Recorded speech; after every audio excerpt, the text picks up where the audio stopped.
Assalamualaikum warahmatullahi wabarakatuh. Innal hamdalillah nahmaduhu wa nusalli ala Rasulillah wa ala alihi wa ashabihi wa man iktada bihadihi wastanna bisunnatihi ila yaumiddin wa ba'd. Rabbi shrah li sadri wa yassir li amri wahlul 'uqdatam min lisani yafqahu qawli. Allahumma la sahla illa ma ja'altahu sahla wa anta taj'alul hazna idza syi'ta sahlan sahla. Alhamdulillah, para jemaah yang saya muliakan, kita bersyukur kehadrat Allah Subhanahu wa taala di atas segala nikmat yang Allah Subhanahu wa taala kurniakan ke atas kita. Alhamdulillah. Kita bersyukur kehadrat Allah Subhanahu wa taala yang telah menghadirkan kita dalam majlis yang penuh berkah ini. Kita dapat bertemu dengan para asatiza Al-Fadil Ustaz Syafi, sahibus samaha mufti Al-Fadil Ustaz Tunku Muhammad Fauzi, Al-Fadil Syekh Afifuddin Al-Gailani. Semoga Allah Subhanahu wa taala merahmati kita para jemaah rahimakumullah, dan semoga Allah Subhanahu wa taala mencatatkan insya-Allah hadirnya kita pada majlis ini sebagai amalan-amalan salih kita esok. Allah Subhanahu wa taala, para malaikat bakal bentangkan insya-Allah esok di hari akhirat. Amin amin ya rabbal alamin. Para jemaah muslimin dan muslimat rahimakumullah, alhamdulillah, majlis yang mana padanya terdapat bacaan Al-Quran, padanya terdapat bacaan selawat ke atas Sayyidina Rasul sallallahu alaihi wasallam, majlis yang mana padanya kita menyambut mengenang Sayyidina Rasul sallallahu alaihi wasallam, setentunya merupakan majlis yang diberkati oleh Allah Subhanahu wa taala. Subhanallah. Kita menyambut Maulidun Nabi sallallahu alaihi wasallam kerana kita menghargai Nabi sallallahu alaihi wasallam. Nikmat yang Allah Subhanahu wa taala kurniakan kepada kita para jemaah.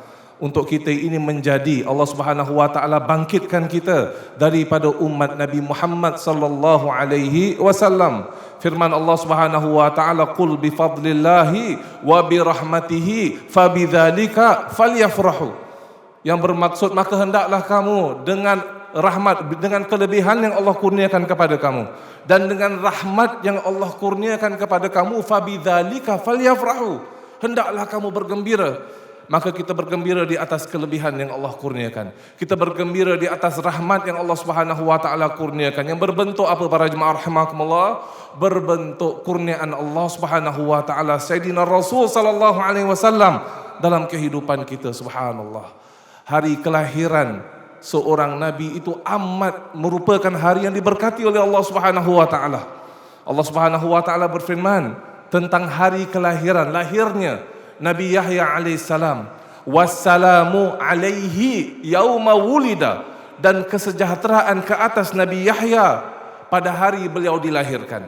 Nabi Isa alaihissalam berbicara tentang hari beliau dilahirkan, wassalamu alayya yauma wulidtu, dan kesejahteraan ke atas aku pada hari aku dilahirkan. Subhanallah. Jadi hari yang mana Allah Subhanahu wa taala takdirkan lahirnya seorang nabi itu hari yang penuh dengan keberkatan oleh Allah Subhanahu wa taala. Maka orang mukmin, individu mukmin, para jemaah rahimakumullah, kita bersyukur kehadrat Allah Subhanahu wa taala di atas nikmat yang Allah Subhanahu wa taala kurniakan kepada kita.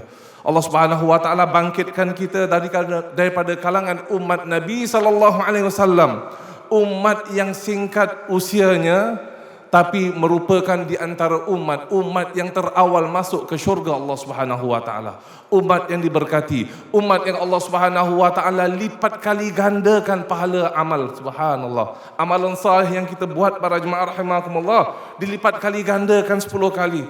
Bahkan firman Allah, wallahu yudha'ifu liman yasha. Allah Subhanahu wa taala boleh melipat kali gandakan lebih daripada 10 kali, liman yasha, bagi sesiapa yang Allah ingin. Subhanallah. Maka ulama ketika membahaskan tentang perkara ini, bagaimana Allah Subhanahu wa taala melipat kali gandakan pahala, apa kriterianya para jemaah? Subhanallah. Ilmunya di sisi Allah Subhanahu wa taala, Allah Maha mengetahui para jemaah rahimakumullah. Tapi di antara perbahasan ulama adalah sesuatu amalan ketika dilaksanakan itu memerlukan kepada pengorbanan.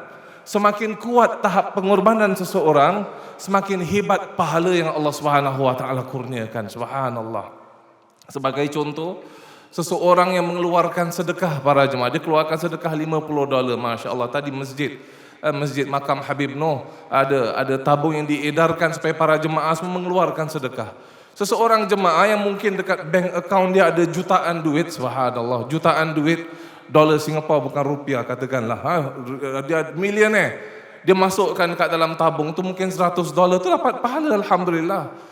Berbeza dengan seorang anak muda yang baru bertugas, para jemaah rahimakumullah, mungkin dia masukkan $100 dekat dalam tabung yang sama. Ini tahap pengorbanan seseorang itu Allah Subhanahu wa taala lihat. Semakin hebat tahap pengorbanan seseorang, maka dilipat kali gandakan pahala yang Allah Subhanahu wa taala kurniakan. Kita berdoa kepada Allah Subhanahu wa taala agar Allah Subhanahu wa taala mengurniakan kepada kita keikhlasan sentiasa dalam melaksanakan amalan saleh. Amin amin ya rabbal alamin. Para jemaah muslimin dan muslimat rahimakumullah, kita menyambut Maulidun Nabi SAW kerana kita bersyukur kehadrat Allah Subhanahu wa taala di atas nikmat yang Allah kurniakan ini. Allah Subhanahu wa taala bangkitkan kita di kalangan Nabi Muhammad sallallahu alaihi wasallam. Kita mengenang Nabi SAW yang telah banyak berkorban untuk umat, para jemaah rahimakumullah. Nabi sallallahu alaihi wasallam yang telah melalui pelbagai kesusahan untuk umat demi kita, para jemaah rahimakumullah. Nabi sallallahu alaihi wasallam yang mana pagi, petang, siang, malam, para jemaah, dalam usaha Nabi SAW ini meneruskan ataupun menyampaikan dakwah, para jemaah, menyampaikan dakwah itu melalui pelbagai kesusahan. Kita ini sekarang dengan senang alhamdulillah dapat melaksanakan salat ibadah di masjid. Kita menghadiri kelas-kelas taklim, alhamdulillah, mendengarkan ceramah. Kita sekarang ini faham Al-Fatihah, faham membaca ayat suci Al-Quran, melaksanakan salat dengan tenang. Semuanya disebabkan siapa? Disebabkan Nabi SAW. Pengorbanan Nabi SAW, subhanallah.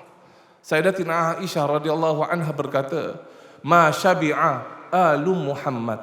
Keluarga Nabi tak pernah kenyang, para jemaah. 3 malam berturut-turut semenjak hari pertama kami tiba ke kota Madinah. Subhanallah. 3 malam berturut-turut. Maknanya kalau 1 hari itu kenyang, lepas 2 hari itu pasti lapar. Itu siapa, para jemaah? Kehidupan siapa? Kehidupan Sayyidina Rasul sallallahu alaihi wasallam. Kita sekarang ni dekat Singapura, bila last time kita lapar, para jemaah? Itu Ramadan pun belum lapar kan? Waktu puasa tu tak lapar tu. Waktu berbuka tu dah nak dekat rasa lapar sedikit, masya-Allah, kita bedal biryani ataupun nasi Bukhari yang Ustaz Syafiq katakan tadi, kenyangnya sampai ke sahur. Betul tak? Kenyang sampai ke sahur. Tu sahur pun nanti makan lagi tu. Subhanallah. Jadi kita tak pernah lapar. Sayyidina Rasul SAW 3 malam berturut-turut, subhanallah. Aisyah kata semenjak hari pertama kami tiba ke kota Madinah. Dalam sebuah hadis yang lain, Aisyah berkata, "Mattakhadan Nabi sallallahu alaihi wasallam zaujain." Nabi tidak pernah memiliki suatu perkara itu ada 2 pasang. Subhanallah. Nabi kalau ada baju itu satu baju, satu pasang, satu baju saja.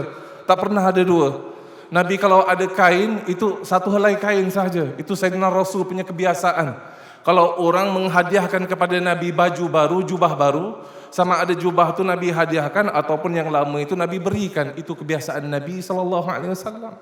Kita pula, kita buka almari, kita berapa banyak baju, subhanallah. Berapa banyak baju, ibu-ibu, subhanallah. Berapa banyak tudung kita ada, subhanallah. Itu malam pun nanti shopping dekat Shopee lagi kan. Tudung kita tu masya Allah boleh buka kedai, boleh jahit jadi kemah dekat expo ni, subhanallah. Kita punya baju, kita punya kehidupan amat senang, subhanallah. Dan Sayyidina Rasul SAW, walaupun begitu susah payah kehidupan Nabi SAW, kehidupan para sahabat radhiyallahu anhum ajma'in, tetap salat tahajudnya berterusan, subhanallah.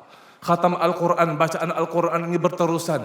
Berzikir kepada Allah Subhanahu wa taala itu berterusan. Bahkan doa untuk kita juga berterusan. Ada satu kisah, para jemaah rahimakumullah. Sayyidatina Aisyah radhiyallahu anha satu ketika melihat kepada Nabi dalam keadaan yang tenang, tak ada apa-apa, orang ramai tak datang, tidak minta apa-apa hajat kepada Nabi. Maka Aisyah berkata kepada Nabi, "Ya Rasul, engkau doakanlah untuk aku." Subhanallah. Engkau doakanlah untuk aku. Maka Nabi SAW melihat kepada wajah Sayyidatina Aisyah radhiyallahu anha. Lalu Nabi SAW bersabda, "Allahumma ghfir li Aisyah ma taqaddama min dhanbiha wa ma ta'akhkhar wa ma a'lanat wa ma asarrat." Ya Allah, engkau ampunkanlah untuk Aisyah segala dosanya, yang terdahulu yang akan datang, dosa yang beliau zahirkan, dosa yang beliau sembunyikan. Subhanallah. Dosa yang terdahulu, yang akan datang, yang tersembunyi, yang terzahir. Maknanya apa para jemaah? Siapa yang dapat doa ini diampunkan dosanya. Maka Sayyidatina Aisyah gembira. Dalam satu riwayat sampai terbaring. Kerana gembira, ketawa, sangat happy. Siapa tak gembira para jemaah dapat doa macam ini? Maka Nabi berkata, ya Aisyah, kamu gembira dapat doa itu? Maka Aisyah kata, ya Rasul, siapa tidak gembira mendapatkan doa sedemikian rupa? Maka Nabi berkata, sesungguhnya ia adalah doa aku untuk umat aku di penghujung setiap solat. Subhanallah. Doa aku untuk umat aku di penghujung setiap salat. Nabi SAW mengingatkan kita para jemaah. Nabi ingatkan umat Nabi SAW. Nabi inginkan kebaikan untuk kita. Sayyidina Rasul SAW inginkan kesejahteraan untuk umat. Maka tentunya umat ini para jemaah membalas cinta Nabi SAW dengan cinta yang sama, bahkan lebih hebat lagi. Sepatutnya kita ini sering mengingat kepada Nabi SAW, berselawat dekat atas Nabi SAW, menuruti ajaran Nabi SAW, mengikuti panduan Nabi SAW, berusaha untuk menyontohi akhlak Nabi SAW. Itu tanda orang yang cintakan Nabi SAW. Cintakan Nabi ini para jemaah bukan hanya sekadar dekat lisan saja, tapi cinta kepada Nabi SAW perlu diterjemahkan dalam amalan-amalan yang kita laksanakan. Perlu diterjemahkan dalam perbuatan kita. Subhanallah. Itu dia orang yang mengakukan cinta kepada Nabi SAW. Syekh Nuruddin Itar menulis dalam sebuah buku beliau, Hubbun Nabi Minal Iman. Cinta kepada Nabi itu sebahagian di antara iman. Dan beliau berkata, di antara tanda orang yang cintakan Nabi, dia akan berusaha untuk menyontohi Nabi SAW. Itu normal human punya psikologi kan. Manusia ni macam mana kita akan menyontohi siapa para jemaah? Orang yang kita suka. Seorang anak muda mungkin disukakan pemain bola sepak, dia akan menyontohi pemain bola sepak tu betul tak betul. Mungkin dia akan beli baju jersey pemain bola sepak tu, walaupun dia ni mungkin kaki bangku, tak pandai main bola. Tapi kenapa dia pakai baju tu? Kenapa rambut dia potong pesen yang tertentu? Nak ikut menyontohi orang tersebut. Sama juga dengan sekarang ini kita beli baju ataupun beli tudung. Tudungnya dihubung kaitkan dengan nama artis. Kerana apa? Orang yang menjual ini tahu bahawa masyarakat ini ada cinta, ada suka kepada artis tersebut. Tak lama lagi Ramadan, kita lihat sebahagian kuih itu para jemaah dihubung kaitkan dengan nama artis. Ada kuih nama macam-macam lah. Ada kuih bantal Saloma sebagai contoh. Saloma tak pernah pakai pun bantal tu. Tapi kenapa dihubung kaitkan nama dengan produk? Kerana orang yang menjual ni tahu masyarakat suka kepada artis tersebut, tokoh tersebut. Orang mukmin cinta kepada Nabi SAW. Orang mukmin rindukan Nabi SAW. Maka ketika dia mendengar qala Rasul, Nabi bersabda, subhanallah, rasa rindu kepada Nabi, nak tahu apa yang Nabi nak sampaikan. Dia ingin tahu bagaimana perwatakan Nabi SAW, bagaimana akhlak Nabi SAW. Para sahabat, para jemaah rahimakumullah, mereka punya selera. Selera dia pun dia boleh tukar ikut selera Nabi. Apa yang Nabi suka, subhanallah. Ini hadis yang terakhir. Ada seorang sahabat Anas bin Malik, dia makan satu talam dengan Nabi, satu dulang dengan Nabi, face to face. Makanan tu ada pelbagai makanan, ada bercampur lah, ada lauk pauk, ada daging, tapi ada juga buah labu ataupun pumpkin, buah labu. Maka sahabat ni berkata, aku menyaksikan Nabi ini memilih buah labu lalu Nabi makan. Maknanya apa para jemaah? Nabi suka kan buah labu tu. Maka sahabat ni berkata, maka demi Allah, semenjak hari itu sampai ke hari aku wafat, buah labu ini merupakan buah kegemaran aku. Ni luar biasa.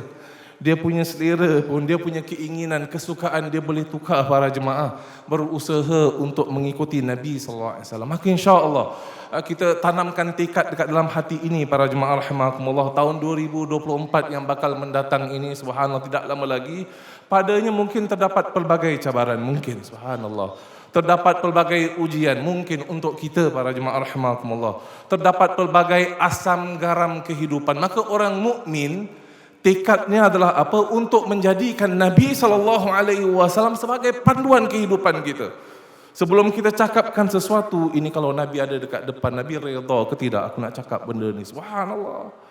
Ini amalan yang Nabi SAW perintahkan. Subhanallah. Jadi itu tekad kita, insya-Allah kita berdoa kepada Allah Subhanahu wa taala agar Allah Subhanahu wa taala mengurniakan kepada kita keberkatan hidup, insya-Allah. Amin amin ya rabbal alamin. Kita berdoa kepada Allah Subhanahu wa taala agar Allah Subhanahu wa taala menjadikan tahun yang lalu ini para jemaah segala amalan-amalan salih yang kita buat itu sebagai amalan yang Allah Subhanahu wa taala terima, sebagai amalan yang Allah Subhanahu wa taala berkati, insya-Allah. Dan semoga tahun-tahun yang mendatang para jemaah lebih membawa keberkatan kepada kita, keberkatan kepada negara kita, keberkatan kepada semua individu yang kita kenal, insya-Allah. Semoga siapa yang jauh daripada Allah Subhanahu wa taala, semoga dia didekatkan dengan Allah Subhanahu wa taala. Siapa yang masih lagi tidak melaksanakan salat, kita berdoa kepada Allah agar Allah Subhanahu wa taala mendekatkan dia semula kepada agama, insya-Allah. Amin amin ya rabbal alamin.